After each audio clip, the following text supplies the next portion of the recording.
Ladies and gentlemen, welcome back to the Daily Carry Podcast, episode number 18. 18. Is that right? We're on 18, right? Yes. Okay. Yeah. Sorry, I had to think about that for a second. Episode number 18. Welcome back. Hope you're doing well out there. We're excited to have another opportunity here today to sit down and chat a little bit. And man, a lot has happened over the past weekend. It has been since last Thursday. It is now Tuesday since we recorded episode 17. Talked a little bit about regret and a little bit about redemption as well. But today, man, we both feel the weight of a lot of things around us. I would say is a good way to put it. It's fair to say. We feel the weight of the struggle. Mm-hmm. And that's really going to be what we dive into today, is just talking about the struggle. Why? Because everybody struggles, and not only individually, but even collectively. Yeah. All the time. And we're seeing it societally in a big way right now. I mean, it's hard to turn on a news story and not see it. Yeah. I mean, it really is. Everywhere you look, and every there's topic, things going wrong. That's the problem. It's not just like if it was just a thing, but it's like every topic. Yeah. I mean, blue jeans became a thing 2 weeks ago, as we talked about.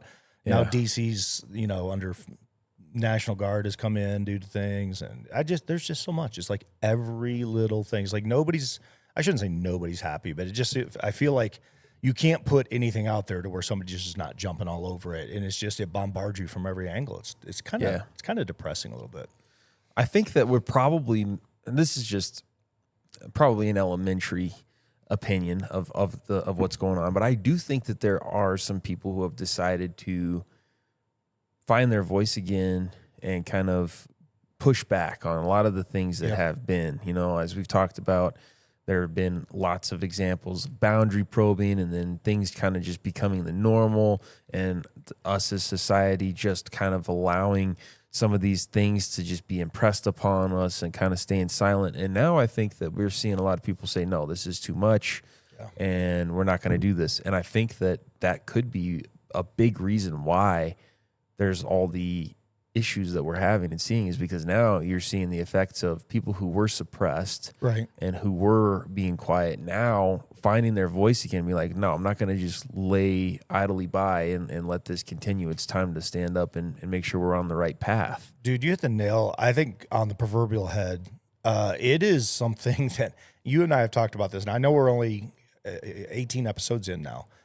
I bet this has been some version of a topic of discussion in 80% of them, and there's a reason why. And I felt it in church this weekend. I went to hockey tryouts last night for some kids I've been coaching, doing doing some AA and AAA stuff. And I was literally sitting over on the sidelines talking with the parents, and all anybody was talking about was just either the political divide or the racial divide. And I looked at them, and I know all these parents pretty well. And I said, but there's also, to your point, you just said it, there's a lot of people that are stepping up and creating a lot of good right now and trying to bring not only their voice forward, but a voice for people that have just been suppressed or pushed down, unburdened by what has been, or however she said that. It's just an interesting time, because anytime you have pushback, and I don't care, I mean, you've experienced this life, I've experienced it, everybody's gotten it at some point. When somebody pushes back against something that you like, that you're used to, or you're accustomed to, or that it's your thing, it doesn't always feel good. And when you start pushing back societally against things like massive welfare programs and big spending, and what rights are actual rights, and then you just have this massive fallout that happens nationally and then politically, which then the subset starts coming down into the everyday family. And where we talked about it in an episode about in the high schools, where kids identifying as different things and drinking out of dog bowls. I mean, when you're a parent coming home, you stop thinking about DC and spending and all the things over there when you're worried about your kid saying, I want to be this thing that I never wanted to be before. And we've gone through all of this. The thing that gives me hope in it is again, to your point, is that people are starting to find a voice. They're waking up and they're saying, enough of this. Like, we test drove this for literally the last 4 years. Mm-hmm. Is everything going right now? No, but it also takes time to pendulum swing a little bit too. I remember when Trump got elected, the next day, remember eggs were like at an all-time high? Mm-hmm. Like it was like $10 a dozen at one point. The next day I saw a guy post online. It's like, why are the eggs prices so high? You're like, dude, First of all, he's been in office 24 hours. I don't know that he's going to control egg prices. I'm not even sure he speaks into that. But it's that me right now. I want the answer to I'm the pretty problem. sure that this company called Foul Eggs controls egg prices. Yeah. The Sheldon boys Yeah, have got the Eggman. market cornered. Yeah. Shout out. Local eggs, Yeah, Foul Eggs. Get them. Dude. Get them from there. Fresh, he's the farm man. fresh. Yeah, he is. He just finished the chicken coop. By the way, he just finished the clean out or whatever. Yeah, we talked about it on the last episode. I guess we were allowed to talk about it, so he was. Fine I didn't with ask him this morning, but he looked at me and kind of gave me. Yeah, I knew immediately when I said, "Should I talk about this or not?" that I would hear about it. He's just going to put me out there and tap me out now. That's what he's going to do. Anyways, yeah, no, for sure. In everyday families, we're feeling that the effects, the pressure from these societal issues and the nervousness that comes with it, the stress that comes with it of, man, I don't think that I can trust anyone. Mm-hmm. I don't think that I can trust anyone with my kids, with my family. I can't trust anyone at all. And I think that there's a lot of people feeling the gravity of our situation of we need to be prepared. Literally anything could happen, and it is happening. It is happening. Anything is happening every single day.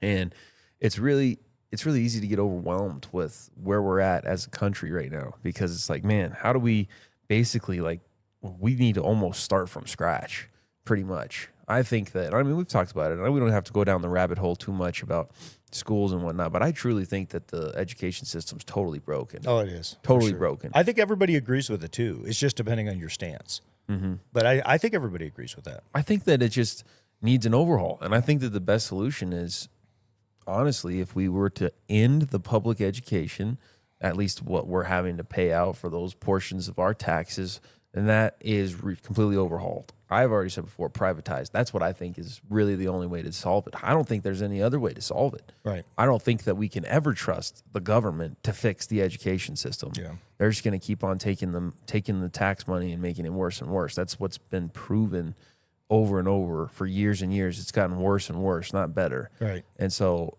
if the taxes are completely pulled from that and we move to a completely private system, then you've got schools that could be run by people with whatever ideals that they want. Mm-hmm. And maybe we get some kind of a tax credit, tax incentive, whatever, to be able to put our kids through the schools of our choice. Right. And that's probably where we're going. But the thing is that's kind of like a double-edged sword, because then are we going to be more polarizing the country because we'll be having our kids in different factions of schools that are completely Hunger against Games. Yeah, I don't know. It's weird because there are a lot of unknowns, and the more pushback you have, again, it's a test bed. I mean, people forget that America is a test bed. We are so young. I mean, like when you go I went to England with my wife and family a few years ago, and went into a castle that was like built in like 12. Mm-hmm. 12. I don't know what year it was built, but it was like 1,000+ years old. Mm-hmm. And you walk in and you look at it, and the engineering in this thing was 1,000 times better than any building in America that I've ever been in my life. I mean, like even the Empire State Building is engineered amazing. And we've just gotten so far. We've gotten so lazy in how we do things. Now we got unlimited tech, we got unlimited capability, and we're just, I don't know. You can see it in the quality of homes, the quality of cars. Don't get me started on appliances. I mean, it's just, I've been in my house 17 years. I'm on my third set of appliances. Yeah, it was just, and my grandmother. What brand are you buying so we know to avoid? Doesn't matter. They're all, I researched them, and they all come out of 2 locations anyway. So, everybody has a story. Like my grandmother had a Maytag and it lasted 50 years. Well, it's true. You know why? Because I actually have a Maytag freezer in our basement that was from 1956. Still freezing just like it always did in 1956. You go upstairs and it's garbage. So the reason I brought that up is just it adds to stress. It adds to frustration. It adds to you don't trust, like you said, like you don't know who to trust or what to trust. So you go buy this, I bought a washer and dryer when we first moved in. A year later, warranted it. Got a different one 3 years down the road. Had problems with that. I went out and bought the least expensive piece of crap I could buy. I've had it for the last 10 years. Washer dryer. Just the least expensive. I'm like, why spend $1,000 on something that you can spend $300 on or, whatever. But again, it's trust, and it goes into products, it goes into production, it goes into schools, it goes into da da da da da. But then the fallout comes down into families and marriages and raising kids and stressors and all the things that go with it. And that's why I think this episode becomes important, because we have people out there that, I'll draw Charlie Kirk is a great example to me. Here's a guy who's kind of self-made, barely got out of school, self-admitted. Do I agree with every single thing on his talking point? Not every single thing, but a lot of it. Jordan Peterson, another great example, but he's the opposite side of the spectrum on schooling and education, just amazing. But they're both saying the same thing. They're both saying the same thing across the board. So you have this they're almost diametrically opposed as far as their level of education and what they've accomplished in that regard, but yet saying verbatim, here's what we're facing. And so I'm grateful for guys like that. I'm grateful for you. This is a good opportunity to start this thing. We're starting to get a little bit of traction now. And hopefully God instills some wisdom in us and some common sense to be able to speak into some things and stay in our lane when we don't know what we're talking about, like leave it alone. Yes, Lord. But there is a lot going on. And that I just think that's really important, that at a bare minimum, we talked a little bit on regret, and I would love to 2.0 a regret session, because the one thing that I'm speaking to with people right now is people have a ton of regret because they don't know, do I step up? I regret not doing something in the past, and now I want to do it, but what if I do the wrong thing and I might regret that? And then you start forecasting your own regret, and it's just being human, I guess, but it's hard. Sometimes it can be really hard. Yeah, and it is hard, and I think that it's hard for a lot of people right now. I think that, I mean, I can just speak from my own perspective for a second, and that is, I was very hopeful, and we've talked about this on other episodes before, so I don't want to just keep on recycling what we've already had, but I think that it's very valid to this conversation, and it's relevant to what we're talking about. I mean, you had brought up and you said, egg prices, and people are like, well, why are egg prices the highest? Well, it's not just egg prices. Things are still very expensive. It's everything. There's still a lot broken with the economy right now. Interest rates are at just a standstill. There's a lot that is kind of just like being weighed in the balance at the moment. And I think that a lot of people, myself included, speaking from my own perspective, I was really excited about this dynamic duo between Elon Musk and actually, hopefully, some accountability for government spending, Right. and then the whole rift between Elon and Trump, and them kind of completely just, I think a lot of people did. I think a lot of people thought that it was kind of just a joke at first.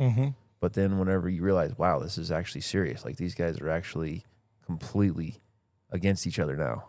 Have you seen anything on him in a month?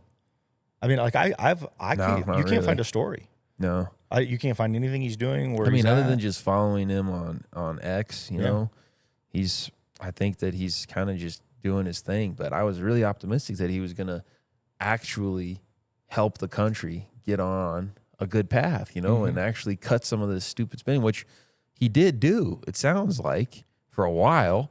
And I don't know, man. I think that there was a lot of people that were like, yes, finally. We're not going to keep on having our tax money just wasted. We're going to actually have some accountability with where this money's going, what it's being used for. And the rift between Elon and Donald Trump has just kind of been this final straw kind of a piece. Like, I think that along with, the Epstein thing, all that stuff, I think it's all just really brought people to a point of like very much frustrated, very much ran out of patience. Yeah. Like, what is happening? You guys promised all of this, that, and the other. That was a big part of the election is, okay, Elon's working with Trump. We're going to have this Department of Government Efficiency, and we're going to make sure that there's transparency. Well, that was pretty cool, and that's part of what we voted for. So let's make sure that we steer the ship back toward that transparency, back toward that cutting of waste, and not away from it. Yeah. And man, it's just it's frustrating, and it's honestly kind of discouraging to just have this like almost be like smoke and mirrors. What did that last? Like maybe 3 or 4 months? Maybe.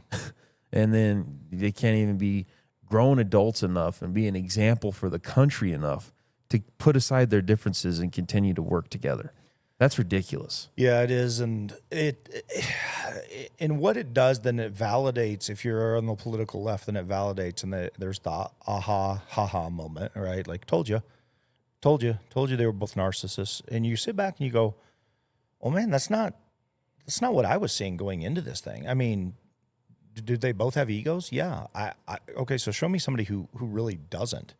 I mean, are we talking like Mother Teresa? Or are we talking, who really doesn't have some degree of ego on some level if you're going to be out in a role like that? I mean, Dana White bought the UFC for what, a couple $1 million, 2.5 decades ago now, however long it's been, just made a deal for $7.7 billion on no more pay-per-view, and we're going to handle this thing through Paramount and blah, blah, blah. I mean, talk about a self-made guy, right? That guy's got no filter, like absolutely unapologetic, no filter. But you know exactly what you're going to get with him. He was a huge Trump guy. Have you heard him say anything about it? Joe Rogan supported him. You heard him? I haven't heard anybody come out and say even what you just said. Like, hey, people are tired. Like we believed in this. But then the right does it to the left as well. They did the same thing during, and to me, here's the lens I was looking through, and I'll say this and then I'll just shut up.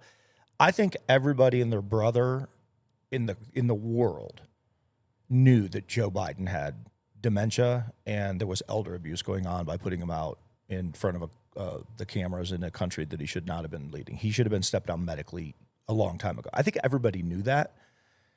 And so there was a lot of people that were like, well, you can see that. And then Trump was coming along and he was saying, well, here's what we're going to do. And people were hearing it and you're believing it while you're watching this other thing unfold that nobody could deny. And then when Trump comes into office, to your point, when things start going sideways, it's like, well, where is that list? That thing that you said that was going to be out in like 3 minutes, we're now, how many months are we in now? 8? Yep. 9? And it's like nothing. Mm-hmm. That is what, so you can say whatever you want about, the point is you can say whatever you want about Joe. You can say whatever you want about Kamala and the fact she's now not running for governor. And there's always just this poke the bear, mock the other side thing, which just drives me nuts. But then when there's validity in it, like with Joe, where he was clearly unstable, just not lucid, it was very easy for me, and I think a lot of the people in the country, to get behind somebody and go, you're making a lot of promises. You clearly did not get a chance at your second term. And I said on a podcast I got interviewed on several years ago, I said, I think this worked out perfectly for Donald Trump for 2 reasons. One, he was 45. I think he had to lose 46 to come back to get 47 because we had to test drive 46. I think people had to test drive the lunacy to see how far removed and this woke ideology and all this stuff, all this nonsense, drinking out of cat bowls and all this men can have babies garbage. I think we had to experience that as a country for people to find a voice for him in 47. The problem is he's coming in 47. He's not followed through. Yeah. I mean, immigration, sure. We got warfare in the street. We're locking down D.C. right now because of crime. I get all of that. But there's everyday people that are sitting out here with other problems that are trying to solve them. And we're battling him and the government. And so what's new? The R in front of, behind the name versus the D, that doesn't bode well for people. It doesn't bode well for the country. Yeah, no, I mean, I wish it wasn't having to be likened to the analogy of the lesser of the two evils, but that's honestly where we're at. And I mean, there's always going to be some level of that. We're talking about humanity. We're not talking about anybody on the planet being some perfect leader that we can follow blindlessly. That's never going to be the case. But I mean, there's a lot of things that, since we said, and you prefaced very well, we want to make sure to stay in our lane, talk about what we know, what we understand. And yes, God, please help us to do a good job of that. We want to make sure that we do a good job of that. So I will say there's a lot of things that I don't understand.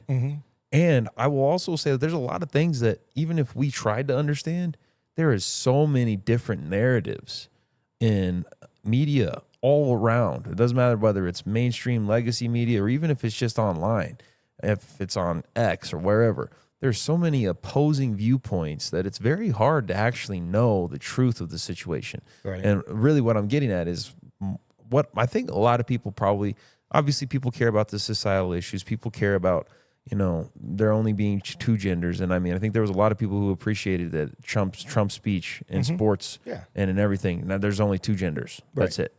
Like that was a nice dose of reality. Like that's what we voted for. Okay, reality. We don't want to have this constantly being shoved down our throats anymore, where we have to be worried about it and worried about getting sued if we mislabel or misgender somebody, so to speak, or have the wrong pronouns or whatever. That was getting to the point where it's just absolutely ridiculous and completely unfounded. And yet we passed that law after he was in here in Colorado. Crazy. Yeah. But I mean, I know. that just shows you. I mean, just- it's we're very, because of the populace in Denver and Boulder, we're a blue state just because we're outnumbered by the populations of big cities like that. But I think that the landscape of Colorado, the spread of Colorado, is mostly people that are pretty conservative and have viewpoints that are not necessarily all that politically woke agenda and all that stuff. But that's kind of rabbit trailing. What I really am making the point at the most is the economy. There's a lot that's going on that I will admit I don't understand. I don't really understand everything that's going on with the tariffs. I can see on one hand how they can be good, how they can be bad. But at the same time, there's this the Fed rate, and they've got the entire group of these Feds, and Trump has called on them many times. Let's lower the rate. We got to lower the rate. And from what I understand, all the economic data shows, hey, we're doing great. Inflation's coming down. You need to lower the rate. There's no reason not to. And they just keep sitting on it. Almost like there's this underlying agenda from people at the Fed, or whether they're getting their palms greased over there, whatever it is, that they just want the Trump administration to look bad. And they have the power to do that. Why? Because the interest rates is what's going to tie everything. Sure. If you can lower the interest rate, the economy immediately is going to start doing better than it has in years. We had some of the most aggressive spikes and hikes in interest rates in all of history under the Biden administration. Right. And those just hit everything with shockwaves. The real estate market, everything just started shooting up in price. Everything with, and I understand there was a lot of factors from COVID and production, all that stuff. But regardless, it's all centered around, majority is centered around interest rates, and then also just our own energy independency, oil and gas. So I think that there's a lot of things that the Trump administration is doing behind the scenes that's probably working really well with trying to get gas production, energy independency back going again. But here's this piece that's very important, which is the interest rates. And they've called on them to lower the interest rates several times. And I mean, there was a couple weeks ago, Trump's over there at the Federal Reserve, and he's touring it with Jerome Powell or whatever and having conversations. And Trump even had some press release, and he was like, yeah, Jerome Powell said, good job, congratulations, or whatever. The country's doing well. And Trump's like, I took that as he's probably going to lower interest rates. Well, he didn't. I know they have another meeting in September. We'll see how that goes. But regardless, it's almost like they're in this standoff, and it's like, well, I'm not going to lower the interest rates. No, we're not doing that. But it's almost like it's just to make the administration look bad. That's what it could be perceived as, I think. But I think not only are you onto it, I think you probably have just hit the thing that is just, it's become routine everywhere. So social norms, hate Trump. Politics, hate Trump. Fill in the blank in every category, hate Trump. And the problem that creates is then he's battling everything. Of course, I think some of the things is ego driven, and he makes statements and he's just looking to pick a fight. The reality is, though, if he had, let's go backwards for a second. Let's just say he had released JFK, Epstein lists, and people were going to jail. Do you think it would be a different temperament in the country with just those things done? yeah, Me too. Mm-hmm. But he didn't. So when you're sitting over there talking about Powell and the rates, I'm 100% in lockstep with you. I think that is, like, you want to shift the pendulum in this country and get things flowing and get things moving and workforce moving and homes being sold and stuff. Yeah, like that as a driver. To me, it is. I'm a simple guy. I don't know. Maybe there's 50 different things that I could bring somebody from UBS or Schwab in here, some high-end mucky muck that can sit down and tell me why all the numbers matter differently behind the scenes. But me, at the end of it, if I'm going down to buy a vehicle and the new car rate is 7.9%, I'm financing that vehicle, that's a big chunk of money. If I'm going down to pay cash for it, then it doesn't really matter. But at the end of the day, if it's 7.9 and you're the average working man and you got to drive back and forth to work and you need that vehicle, 7.9 matters. 8% on a car is absurd. I don't care where we're at in the country. Like 8% is absurd. I'm I think we're 2.4, 2.49, something on our home. I will never see those rates again in my lifetime, ever. Yeah. But where are they at right now for everybody else that's trying to buy? I mean, I bought years and years ago when the rates, way back in previous Trump administration when the rates were down. And so I don't know. I look at it and I think if he had followed through with those two things, you'd see a different country. I think if the rates were down, you'd see a different country. But right now there's so much unpredictability. Who do you trust? What do you trust? Depression, all-time high, people using excuses to go out and just crazy behavior. And again, you went to the practical, logical, logistical side of it. I went to the emotional side of it. And some of it was just because I came out of that conversation with the parents last night at hockey. There was 20 people, and there was a mom in tears. Yeah. She's like just in tears. She's like, the stress level right now in our home with our 4 kids, just getting them enrolled into school. She said, I had to sign off on paperwork. And this is up in Arapahoe County. She said, I had to sign off on paperwork to get my kid into middle school. And it was all binary stuff. Like it had nothing to do That's crazy. with quick registration like it used to be, to where you'd go in, register your kid, they send you a packet, you enroll them and do all that. She's like, I had to answer like 12 questions before, and she was just standing, just crying. She says, like, this is what why would I even put my kid into school knowing this is the case? And school starts like in 8 minutes, it's like tomorrow. And she just she's at the last minute going, what are my options? Do I not go to work and I stay home now?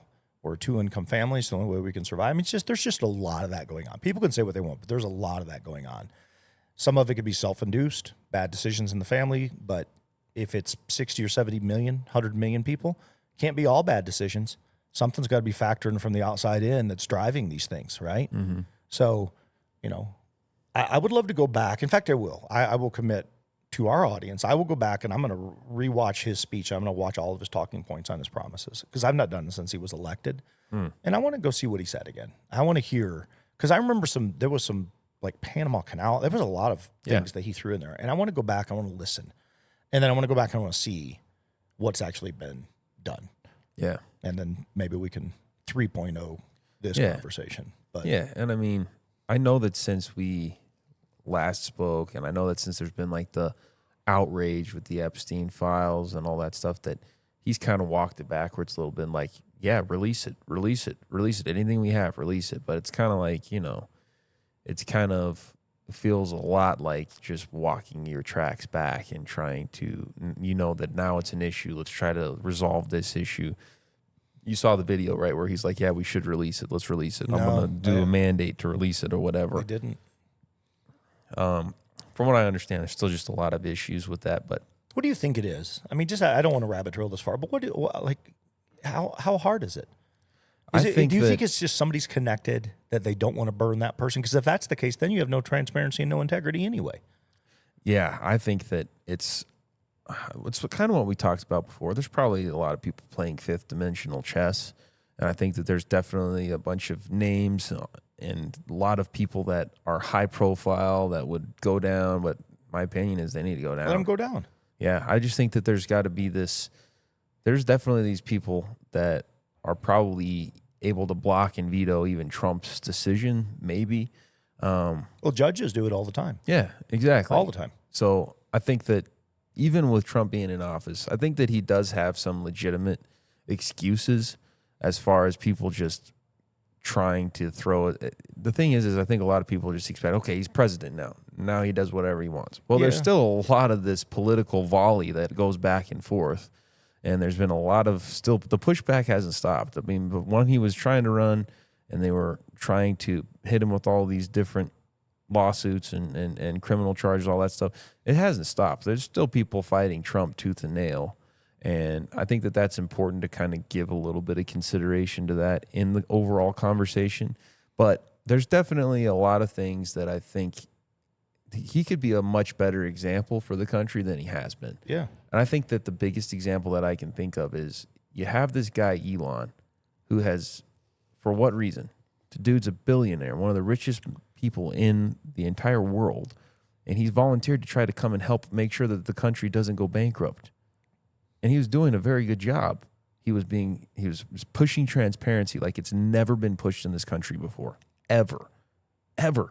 At what point in this country have we ever been revealed that we were spending millions of dollars on the stupid things that we've been spending millions of dollars on? Yeah, there was a lot of conspiracy theory and speculation on it, and he came in and started exposing it. The point is this.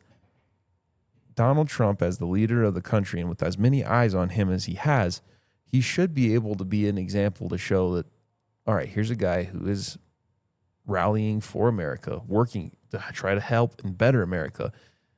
If he doesn't agree with the bill that I have, because that was really what seemed to be the riff in the beginning, and that's where it all spun from.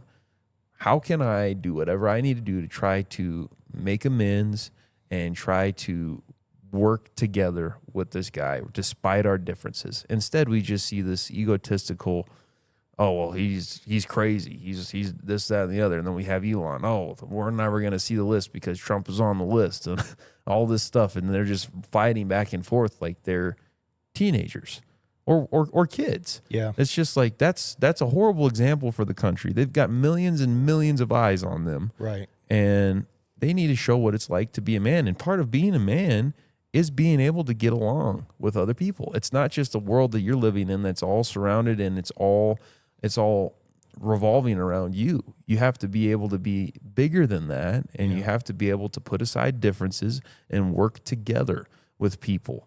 And especially with people that are doing more for the country as far as transparency goes and as far as trying to get us on the right track financially goes. I just think that overall what happened with him and Elon is such a big shame. And out of everything, I mean, the Epstein list, the JFK list, is that a letdown? Yeah, but it's not really a surprise because it happened the last election. Well, the last term that Donald Trump was, he had the promises to release the JFK files. He didn't do that. And I think for the most part, I don't really know how much there is that the president can even do, even if he does mandate and order all this. I think there's a lot that can be do that'll block some of those files that require security clearance or whatever it is. So I don't even know how much, honestly, Donald Trump could do to get those files released. So it's not really a surprise. What was the bigger surprise is I was very excited about this alliance between Donald Trump and Elon Musk. And I really thought that it's going to take the country a long ways. This is going to get us to where we've really got some financial sense behind what we're doing, and we're going to move forward in a great direction. That's what I think discourages me more than anything else so far in this term, is that they didn't even last a year. They didn't even last but a few months, and then they let their differences get the best of them, and they just completely give up and abandon working together and setting that example of being able to put differences aside and just work together. That's what the country needs. I think people want to see failure, and at the end of the day, ego gets in the way, and people, it's just human nature. I don't care what your role, what your title is. Watch him talk. He came out, we're going to release this. He promised it. A few months later, he's standing there going, why are you asking me this stupid question? Nobody cares about this. Like, literally, that was his statement about the Epstein files. And I thought, that is 179.9 degrees the opposite of what you said in the campaign. That's your problem right now. Like, to me, that's your problem. And you're creating a much bigger problem because of it. So was I like you with Trump and Musk and hopeful? Yep. I was like that with actually a lot of people in the administration. I knew he was egocentric. He always has been, but he was also unafraid and unapologetic. And he was coming in and he was saying things and doing things in his first run.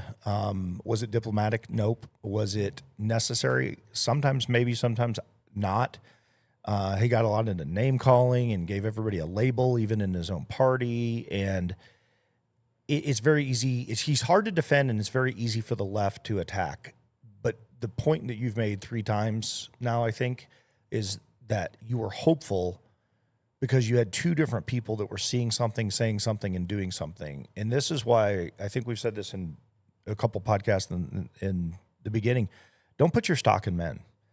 You know, this is what faith is about. Yeah. This is half the reason why we even did the daily carry as far as what we carry on our person, our EDC, but then, you know, you're carrying your cross. And to me, there's just a reminder right in the middle of this session right now to say to people, don't get stuck focused on what he or somebody else is going to give you. Focus on what you can do for you. You know, Kennedy said it, ask not what your country do for you, but you do for your country. That's super important. That was a really important thing said by a Democratic president back in 61, I think it was, or 2. They said it, and that is, don't rely on us to fix your problems. And that's very interesting that it was a Democratic president that said it, because that would have been right in the middle of the race wars and everything that was going on and voting. I mean, just there's so many things that were going on in the country at that time frame, and they didn't like the guy, so somebody killed him. And we're still speculating on it in 2025 and talking about the release of files. So I do think it matters on some level, but it's just a reminder to me to have faith, have a circle of friends, have people that you can lean into when times get tough. Don't just assume somebody's going to go fix your problems. And that's part of our problem right now is we have 150 million people in this country that think they will.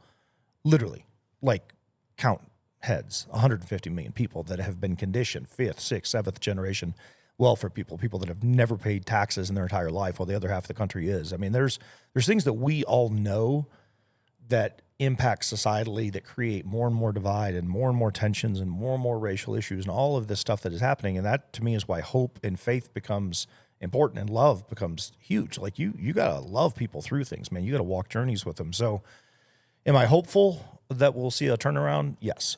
Do I want to see a turnaround? Unequivocally. Yeah, I do, because I think our country needs it in a big way right now. I really, really do. I don't know. Have you ever seen, by the way, I'll say this to you and you'll say, nope. The movie Dave with, I think it's Kevin Kline. So there's a sitting president. No. Okay. Sitting president has, I think it's a stroke. He has an identical doppelganger twin who is just an everyday dude, like running like a bookstore or something. I don't remember the context of the movie from the standpoint of what Dave was doing. But the Secret Service come in, they see this guy, and the backdrop is the president has stroked out. They haven't told anybody. Nobody knows except for a few people and the doctor. They see this guy. They bring him in to be a replacement for the president. He's an average, ordinary dude. He just happens to be identical twins. But he comes in, and the president was kind of a jerk, and nobody really liked him, kind of like the world we're in right now. And then Dave comes in as this identical replacement and has all of these really cool baseline ideas of how we can make the country better and love on each other and all of a sudden you see this pendulum swing and people are like, Dave, this guy's amazing all of a sudden. And he really starts turning the country around. And then the government starts pushing back against their own idea of, we put this guy in here because we just wanted a placeholder for 15 minutes till we could figure out what to do. But he starts making changes. And then he just swings for the fence, like in this pivotal moment in the movie where he just does an executive order when they've told him not to do anything. Like, just sit there, don't say anything, don't answer any questions, just look like the president. And he makes this executive order, and it just takes over the nation. And all of a sudden he starts doing stuff. And people are like, this is exactly what we need in this country. Somebody at the top that's making a promise, following through. And then let me guess. This is how the movie ended. He got assassinated. He did not. He did not get assassinated. But it is. I think the movie was back in the 80s, and it would be so. I doubt Trump's ever even seen it, but it would be great for him to watch it, because it's like William Hurt and the Doctor. The exact same premise. It's actually a similar time frame. William Hurt's a doctor. He's kind of a jerk of a doctor. He's condescending to his patients, and he becomes a patient. And all of a sudden he realizes what it's like to be on the other side of condescending doctors that treat you like you don't know what you're dealing with. And one of those life lesson deals. But this one was cool because it was for the whole country. And the whole country was seeing it. And they're like, yeah, this guy's I don't know what happened to him, but he's become amazing all of a sudden. And it was all baseline stuff. There was no politics involved. He was doing simple things like, if we just opened up checking accounts at banks with 5% interest and started investing money into it as opposed to spending tax dollars, imagine how much money, and it was a cute premise, but in a very serious moment right now. I mean, it's exactly what the country needs. We need somebody that will come in and just do what they said they're going to do and mean it and stand on it. I think that, there's probably going to be a lot of people who disagree with this, but I do think that more than anybody who we saw an example of trying to do that the best was probably Elon. I do think that he genuinely tried to do everything that they agreed that they were going to do. And I think that was probably, I think he had some legitimate frustrations with Donald Trump. And I think that even whenever it came to releasing the lists, I think that he probably was early on before everybody saw the interview with Trump. So think about it. He he posted, like, as soon as he has this riff, he posted, "You'll never see the list because Donald Trump's on the list." I think that he had inside information before all of us that, they're not going to release this list. Right. And that probably was one of the first straws with him. It was like, what? Yeah. That was the entire promise and what we agreed to. And then, of course, he had major issues with the bill that they passed and the waste and the money that's going to be spent. That was a big part of what he had an issue with is, obviously the deficit. And here he is feeling like, well, I'm doing all this to try to save the country from bankruptcy, and you're going to pass a bill like this that's going to increase the deficit and do all that. And so I think that rightfully so, he had some issues. Now, should he have been able to be a bigger example and be able to work through his differences as well for the country's benefit? Yes. Yeah. I think that they both should have been able to compromise to some degree on some level to continue to work together. But I do think that if there's been an example so far and somebody actually trying to follow through, I think it was Elon. I think so. You said Elon, and who was the other guy? Bongino.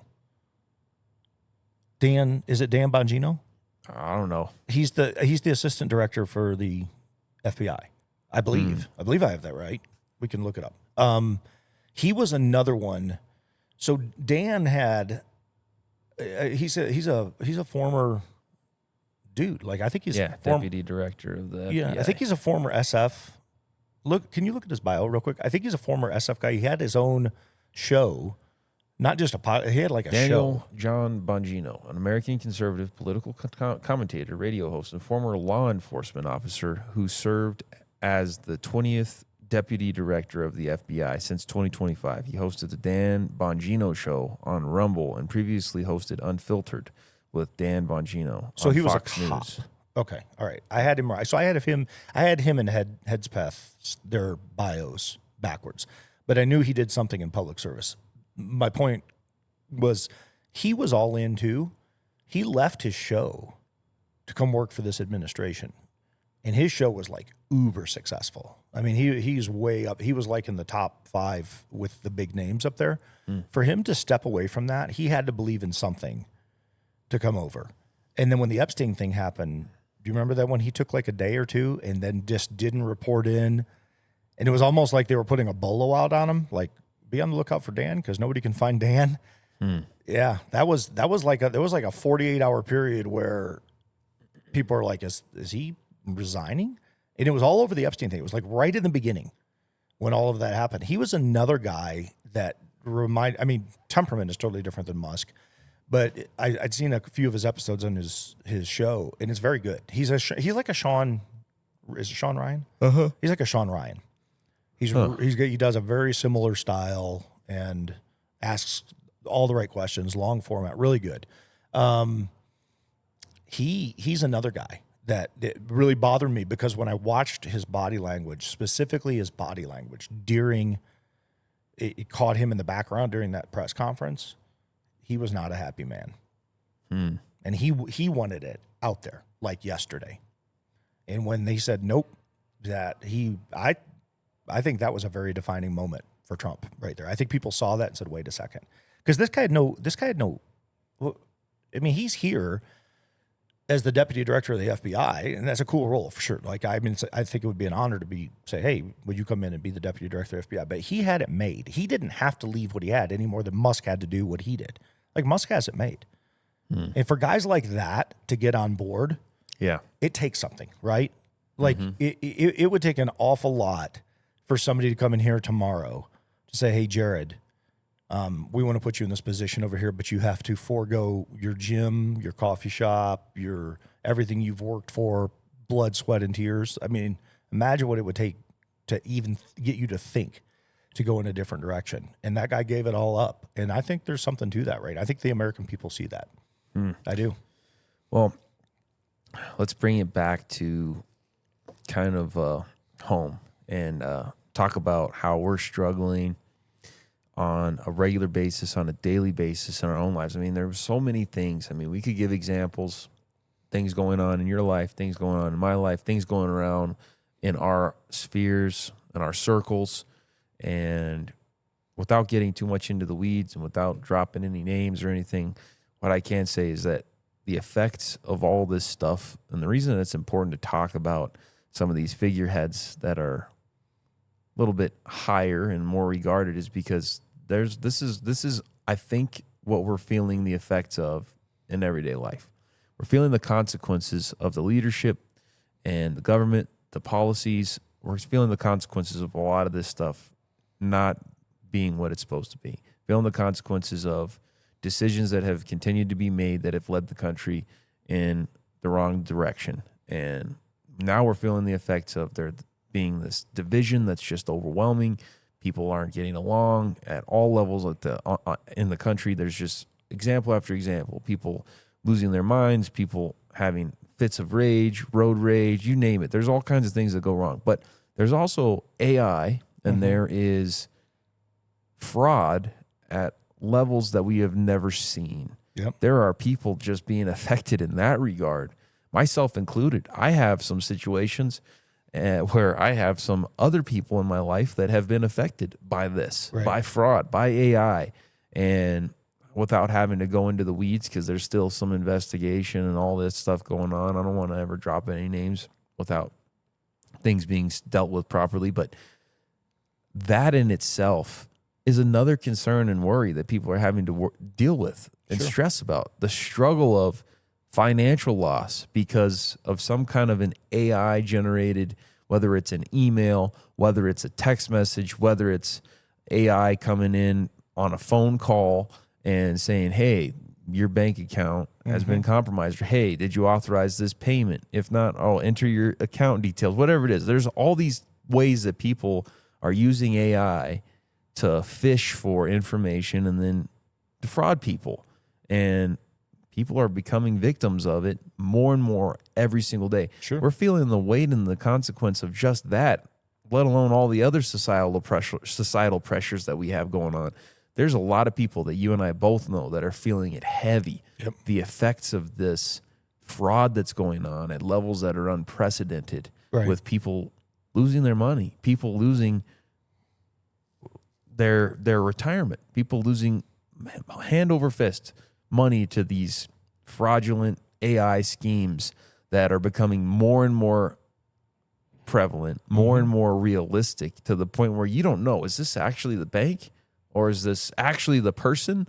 Like, it's very difficult to distinguish. You know, you can put in a prompt to AI, even being a regular dude, and be like, hey, make me some kind of an email or whatever that looks just like this email from my bank, and it'll do it. Yep. And it's crazy. Yep. And there's people that have tools that are uncensored, AI, like you're talking about ChatGPT without any restrictions, right? No gloves on, that are able to use this technology, and they're defrauding people for all their money.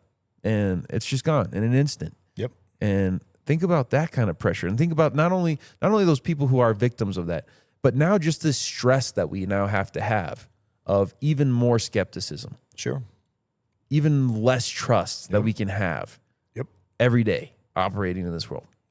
One more reason not to trust anyone or anything. Yep. It's pretty crazy. I had a conversation at the bank the other day, and they were trying to, I'm in there 3 to 4 or 5 times a week due to our businesses. And one of the gals was saying to me, oh, have you looked at our new such and such thing on our app? And I said, no, I'm good. I'm an old school by the way. I'm still cash, still write checks. And people mock me for it, and they laugh at me, and they're like, oh, why don't you just do everything online? I said, well, I'll tell you exactly why. Because years ago, we had everything in Chase, and Chase got hacked. 80 million end users got hit in their information. We didn't lose stuff, but what ended up happening is they froze our account for like 4 or 5 days, as I recall. We couldn't touch or do anything. And I'm like, well, I'll never make that mistake again. So we diversified and went into different banks for different businesses and personal stuff. And fixed our own problem. But the reason I do cash and checks is the tradecraft now of AI is a thing. Like, it's a legitimate tradecraft. Like, you have people out there that are 16, 17 to 30 years old, have grown up, know this stuff inside and out. And you got idiots like me that are 57 now going, I don't know. I'm trying to figure out how to put a username on a flipping TikTok account. And it's taken me a week to do it because I'm a dummy and I don't get it. But you know what I can do that is really hard to duplicate now? I can write a check, because there's nobody out there that does check washing anymore. It's a tradecraft that's gone, and businesses still have to accept some form of payment that's non-electronic by law. And so I just write checks. I don't get hacked. I don't get hit. I don't have a problem. And I'm putting it out there and saying, well, I'll prove this. Well, maybe somebody will come out and find me now. I don't know, whatever. But you're going to go through a lot of trouble to wash a check and figure it out and get into my account. Plus, I put safeguards in place. But to your point, in today's technology, everybody uses, for the most part, everybody's not me, uses all of this stuff. And they're just going 1,000 miles an hour, and then they get hit. Everything gets shut down. They don't know what to do. They lose their money. My buddy out of state, his mother-in-law, I kid you not, went down. And this is, you got to put this into context. This is small town nowhere, South Carolina. She's had the same bank for 50 years. The same tellers have worked there for 25. They know each other. First name basis, right? She goes in and withdraws, and I'm going to make up the number, but I'm going to tell you I'm within $1,000, I think. Goes in and withdraws 28 grand cash. And the next day goes in and withdraws 30 grand cash. And the teller went, something's off here. Yeah. I know this woman. Well, it was a scheme. Somebody was, and she's an 82-year-old gal. They somehow got her roped into, you got to give us, and we're talking cash, dude. Cash. So they got the Secret Service involved. They got the, nobody got caught. The money never comes back. And now her third of her savings was wiped out in less than a week because somebody masterminded a scheme to figure out how to get this 82-year-old woman to go. And I'm not going to go into the whole story, but like, it's just incredible because where there's evil, people will go after it. Have you seen, I think it's called Beekeeper, something like that? Oh, is it with Jason Statham? I've not, but I've seen it advertised. Well, that's what exactly it reminds me of. Is there was a lady that in that movie, his character, that I forget the exact. It's been a while. I think I saw it like when it first came out, but it was exactly kind of that along that line. One of these old ladies got her retirement kind of just stolen. She was a victim of fraud. There was some call center or whatever that's all that they did, and it's very. I think it's a good depiction of what's happening right now. Yeah. In life, I think that in more than your just world. Oh, in everybody's. In my world, yes. I can tell you that I can tell you that in my world, I've got some very close connections that it's affecting me personally with the situations of fraud right now. Me too. And I will say that this movie, I think, got a very good depiction of having this huge corporate whatever that they were obviously doing very well for themselves. It was this obviously this criminal empire, whatever, but they had like a call center set up. And that's what Jason, he goes and storms the castle, so to speak, and he finds the call center, wipes out all the bad guys. But I think that more than just call center nowadays is you've got probably these criminal syndicates set up, and they're just together, and they're using AI, and they're just leveraging it to its fullest potential to defraud anyone and everyone that they can sink their teeth into. And that movie did a good job of showing this is an old lady that's worked hard. She needs this retirement money to live off of. Not nobody else to take care of her. And that's who they prey on. Widower, whatever. And that's it. And then so if you've got Jason Statham, it's like, I'm not gonna let this fly. Let's go. Come on, bad guys. When I was and every movie's premised around Jason the same way. He's the modern day Steven Seagal. Driving BMWs, shooting bad guys, flipping them over and catching a hook midair at 200. The guy's incredible. I was going to say something. I don't know where I was going. Sorry. No. BMWs. I know exactly where I was going. I had a case at the sheriff's office, and this is mid 90s. We're digging into this thing. It is dude, you can't make this up. And anybody who worked at the where's my camera? Richland County Sheriff's Office, you know what I'm talking about. We arrested this crackhead. And when I say crackhead, I mean full blown, teeth falling out crackhead. Like this guy just lived on crack and meth. And he worked at a major, I will say, DIY store as an employee. And what he was doing is he was going in and he was taking 30-gallon garbage bins. He was loading them with, what we caught him with was batteries, ironically, AA, AAA, all the batteries anyway. He would fill them like half full. Like he'd wipe the whole store out of batteries, and then he would take them to flea markets, and it was just all for crack money. And so anything that he could sell, he was going to these flea markets. Anyway, that guy connected us to another guy who was doing DeWalt power things and battery operated stuff back in the day that was first generation stuff that was just coming out instead of corded. He was selling it. Anyway, this whole thing, I say that to go here. There was probably 25 guys in this little syndicate, as you call it, that were stealing from like Home Depots and Lowe's and the other ones that were around back in the day, home and garden stores.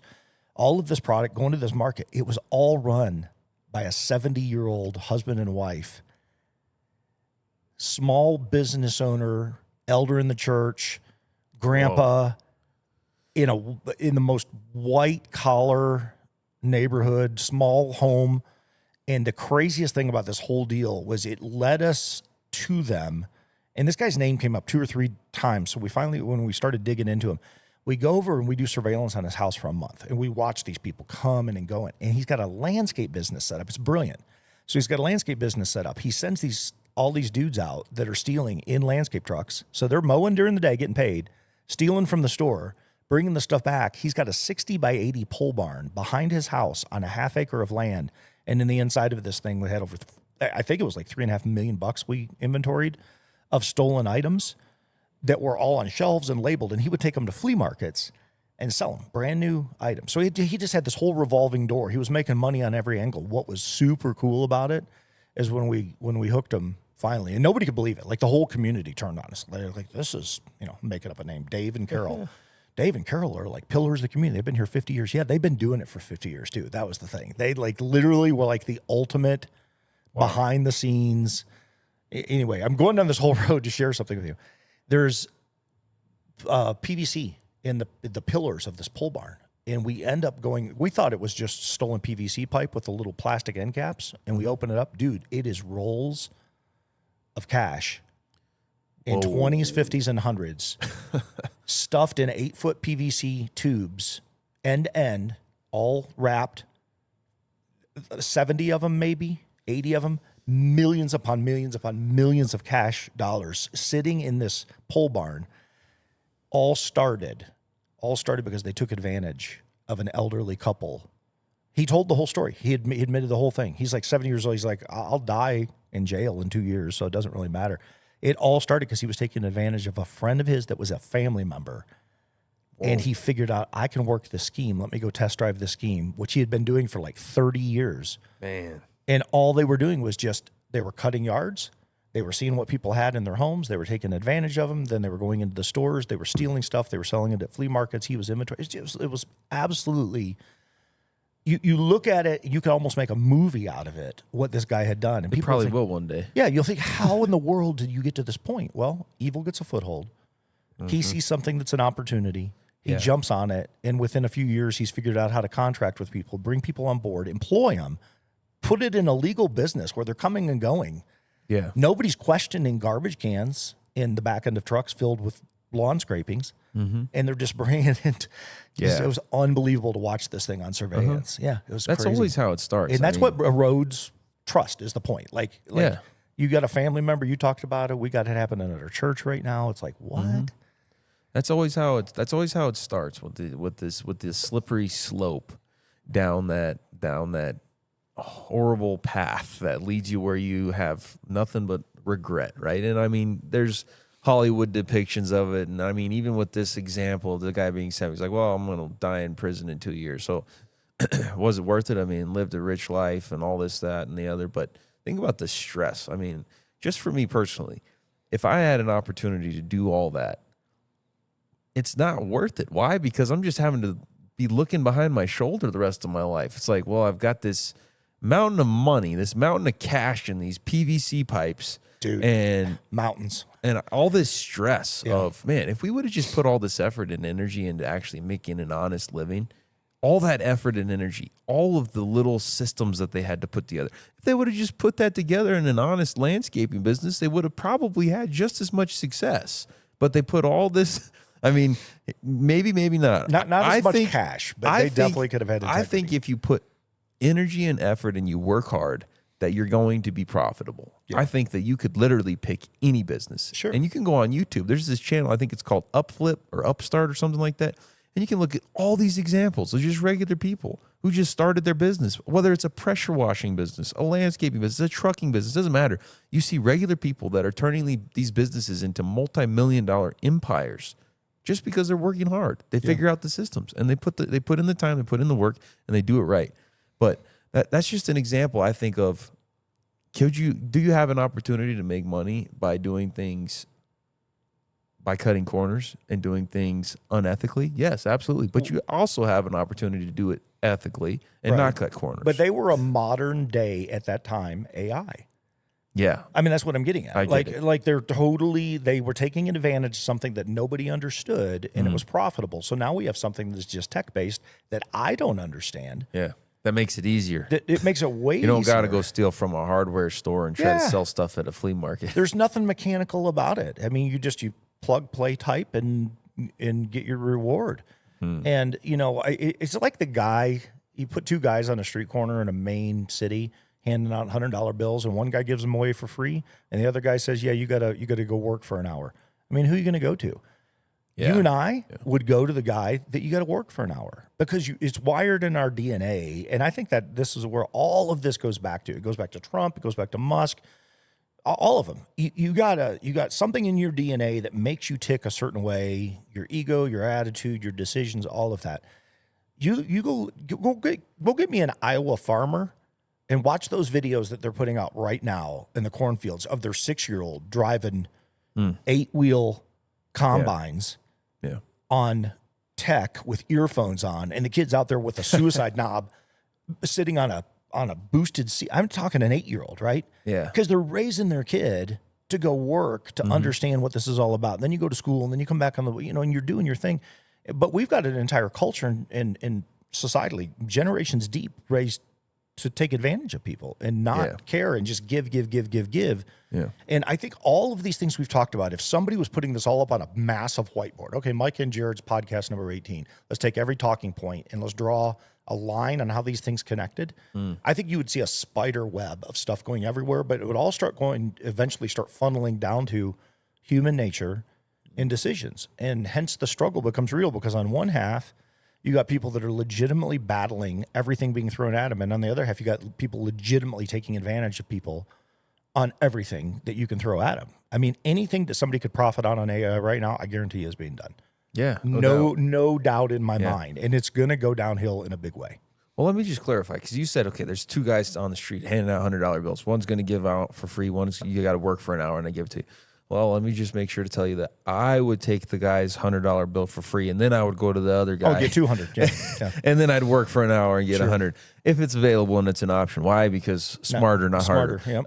But Well made. Well man, put. so there's this movie called American Made with Tom Cruise. Yep. You've seen that? Oh, yeah. Good movie. Yep. Here's the deal. I think that it is unbelievable that there's a movie about Barry Seal and there's not a movie yet about Roger Reeves. Yeah. You know who Roger Yep, Reeves I do. is? I know Have you exactly heard what his you're- podcasts? No. Dude, he's been on a couple of podcasts. It was, I think before it was called Concrete Podcast. I think it's just called the Danny Jones Show now, something like that. But Roger Reeves has been on a couple of different podcasts. I think he might have been on Lex Friedman. Tell the people so they understand the context of this. Okay, we're talking like back, I don't know the exact time frame, but you're talking about where there's this Iran-Contra deal, right? 79. And 80. you literally have the CIA meddling with gun trade under the table, as well as just kind of turning a blind eye to some of the drug trade. Right. And Barry Seal's story is amazing. Yep. And I'm not trying to take anything away from that. But here we have Roger Reeves. He's still alive and kicking today.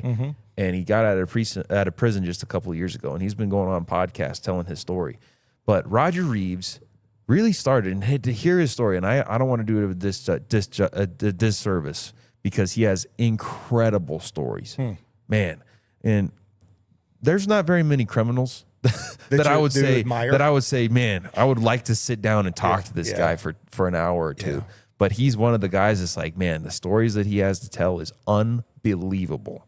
He just basically got his pilot's license, started flying stuff, and he started realizing that he could do loads of stuff from one place to another and make more money. Like I think some of his loads were just like picking up antiques. I think maybe mercury was one of them, like flying to Mexico, whatever, picking up mercury and bringing it back to the States, selling it for more. And then, of course, where do you think that led him to? Oh, well, I can also fly to Guadalajara or whatever and pick up a load of weed and then come back to the States and sell it.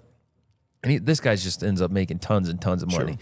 Then ends up getting involved with the Medellin cartel and smuggling cocaine for them by the droves. So Roger Reeves ran with Barry Seal. He knew Barry Seal. And in fact, I think that he's one of the guys who maybe kind of introduced Barry Seal to this entire ordeal. But the stories that he has of going through all this kind of stuff with the cartel and these close calls, plane crashes, and being able to walk away. He's actually getting shot, all kinds of stories. It's insane. But I'm saying that to say this. You kind of told your story about those that elderly couple. That's what this reminds me of. This guy's still married. His wife stayed with him even though he was in prison for years and years and years. He's got, I believe, a daughter. And I mean, if you hear him on his podcast, he'll say, I wish I would have never done any of that because all this time that I lost with my family, with my wife and my daughter, they deserved better than this. But I'm thankful that I'm here. I'm thankful that I have a story to tell. But my story is that I wish that I could have done things differently and done things right. There has been a bunch of regret. Yeah, for sure. There's that regret that we've talked about in the last episode. But fascinating guy, fascinating story. Very interesting to go look up and just look into. Why? Because just an incredible story. But also shows you it kind of just starts in a lot of ways. It starts with good intentions. It starts innocently. I love flying planes. I love flying loads for people and making money this way. That's what I want to do. And then it's just a matter of this greed. Well, I can now fly this product and get more money. And if I take this risk, I can fly this distance and really push it and make this money. But then if I start carrying some of these things that are illegal, but at the end of the day, if he really would have just focused on what he started, doing it the right way, he could have, with the amount of time he was doing, he could have built an entire commercial airline. Yeah. For just sending cargo. Right. And he could have done it the right way, for sure. And he's the kind of guy, you can tell he's a smart guy. He could have done it that way. But that's just another example of we're dealing with levels of crime like we never have before with this cyber security, these cyber crimes that's affecting regular everyday consumers like it never has before. And it's making the struggle that we opened with. People can say what they want about, I'll just say it right now. They can say what they want about rabbit trailing around in an episode and hitting on 15 different topics. Every single one of these things are interconnected.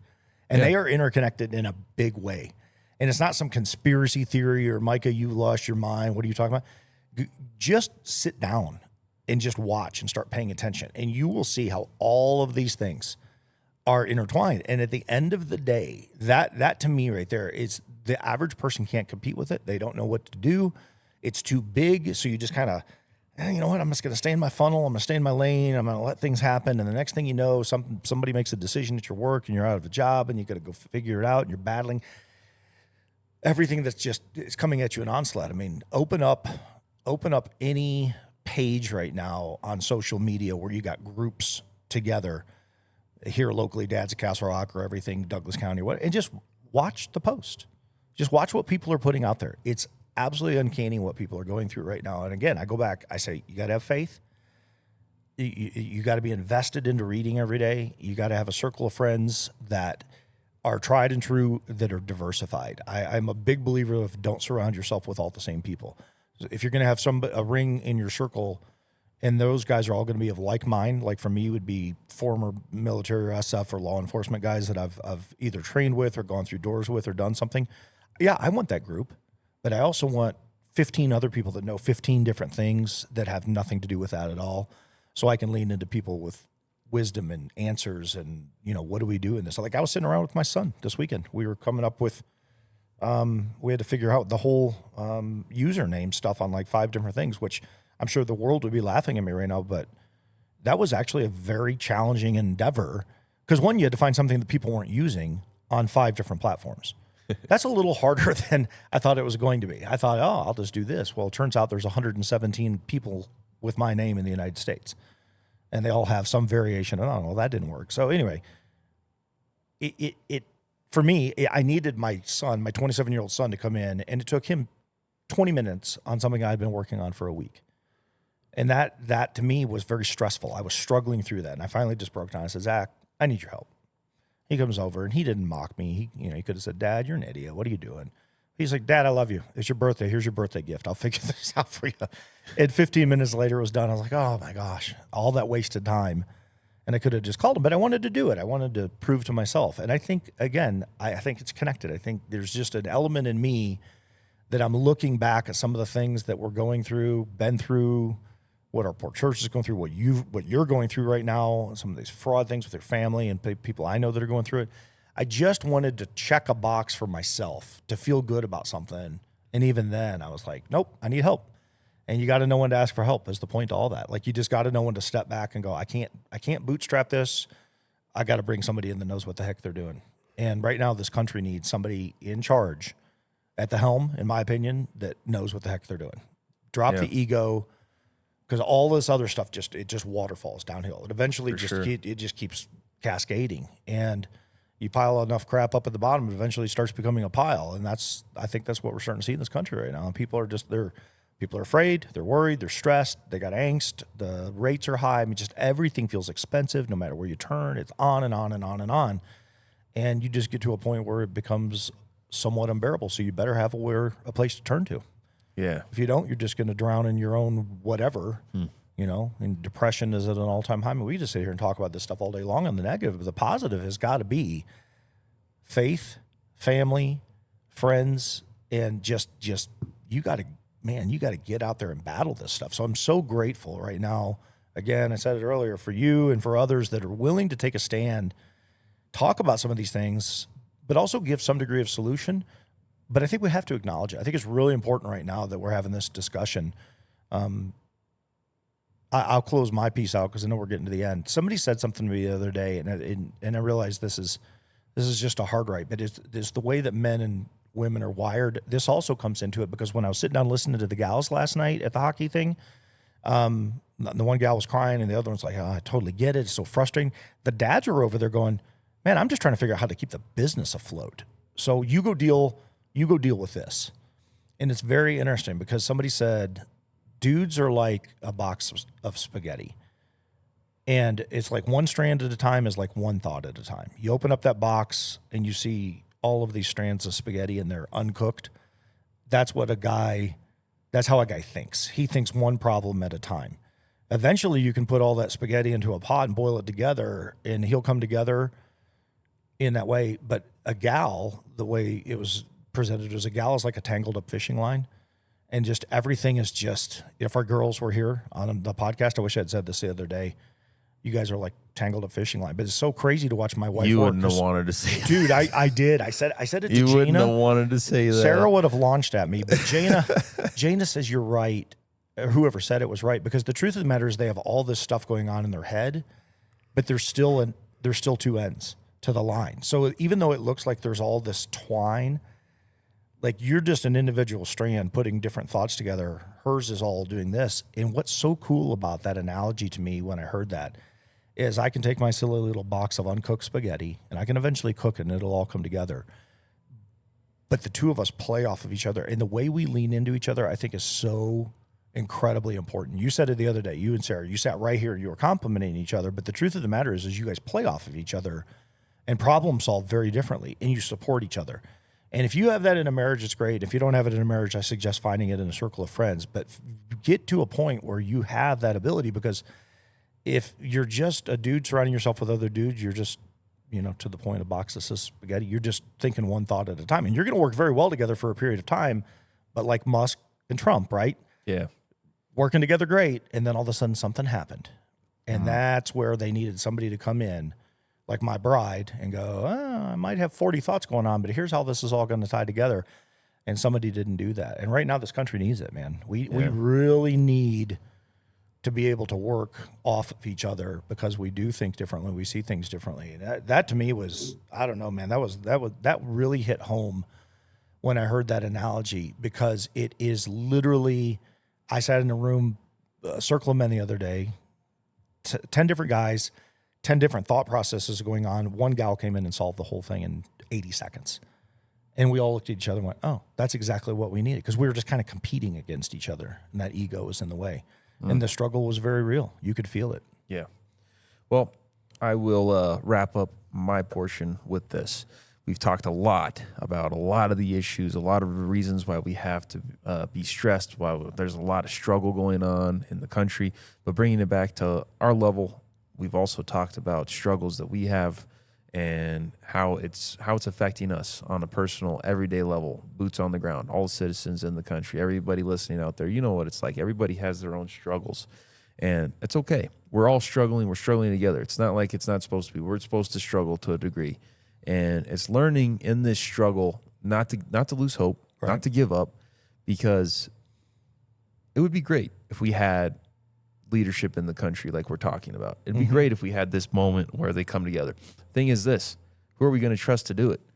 There's one person that I know that I can trust no matter what. And Right. thank God, with how much failure there's been from humanity just in my 28 years on this planet, I'm so thankful that I'm not mandated to trust in man. I'm only mandated to trust in God. I trust in God, and by trusting in God, he'll put people in your life who you can learn to begin to trust. But it all stems from that one place. If you put your trust in God,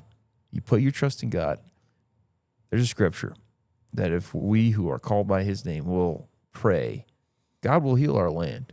I believe that God can heal our land. But who's going to do it? It's not going to be Donald Trump. It's not going to be Elon. It's going to be God. Sure.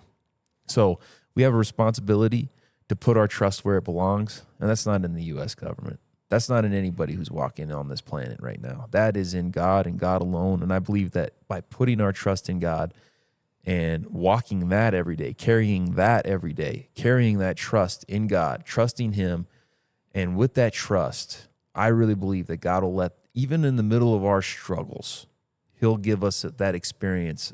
He'll let us experience that peace that's in him that passes even our understanding.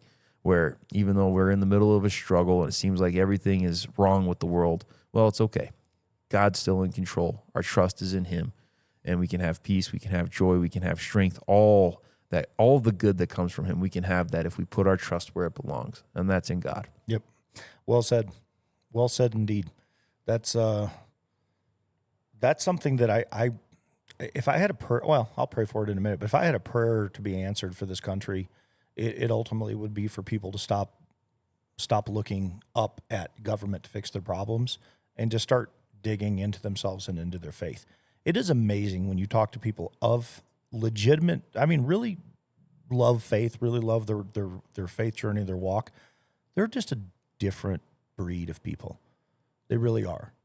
And it's amazing to me when I surround myself with those people, how positive I feel and how, I don't know, life just feels better to me, even though there's real struggles going on, versus getting sucked up into the world. And we still have to live in it, which is why we've addressed so much of it today. But yeah, there is something tantamount in faith. And he's going to wait. He's going to let us go through our trials and tribulations until we wake up and recognize. And that is important for people to understand. They're like, well, I prayed to God once and I didn't get my prayer answered. Well, it's a little bit more than that. A lot more than that. Yeah. So God's not a genie in a bottle, believe it or not. Not a credit card that you just whip out. And yeah. So well said. Yes, sir. All right. Well, you ready to close this out? Yep. Let's get it. Father God, thank you for this day today. Such an important just series of conversations within a conversation of everything that is going on. We know that you see this, and we put our trust and our hope in you, and just to bring us peace, as Jared said, beyond all understanding.